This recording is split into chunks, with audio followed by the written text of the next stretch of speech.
Drugs aren't cool. You know what's cool? Letting ghosts take over your body while everyone at the party films it. This is hands down my favorite horror film of 2023. One thing I love about horror movies is that you don't need a big budget or crazy special effects to scare people. An interesting premise, a little fake blood, some flickering lights, and some good sound effects, and you can make a very effective and scary movie. On the surface, this seems just like any other scary movie, but the way that the story unfolds and ends, it's a lot more than that. It seems like all modern horror films have some item that they just try to make scary. It could be a doll or a hockey mask or a tricycle. You know, you get the idea. There for a while, it felt like movies were trying to make the least scary things of all time scary. Most of them failed. Now in Talk to Me, we get a plaster hand. And while the hand has become the iconic image from the film, it isn't what's scary. It's everything that happens after you touch the hand that's really scary.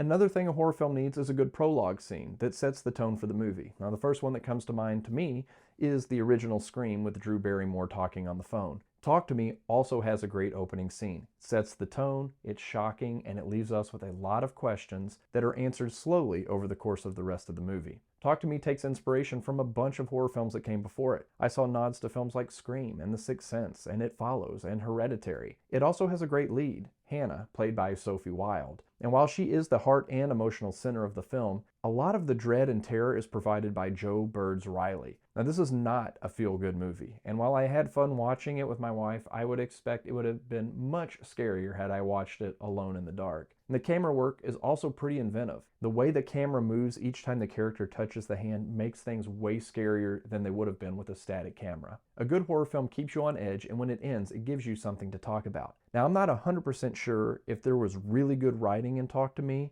that made some of the things that happen open-ended to give the audience the ability to interpret them differently, or if it was really sloppy writing that just wasn't clear in its explanation. But either way, my wife and I both enjoyed talking about different theories when the movie ended. I'm 100% sure they're going to make sequels to this and explain away things that I don't think should be explained. I imagine this is going to water down the first film when that happens, but for now, Talk to Me is entertaining, just scary enough, and thought-provoking with multiple interpretations. While there are some disturbing scenes, this is more of a psychological film that just effortlessly fills the viewer with dread. Filming your friend at a party, sleepovers, touching the hand, staring out dark rainy windows, blowing out matches, not knowing how to properly sit in a chair.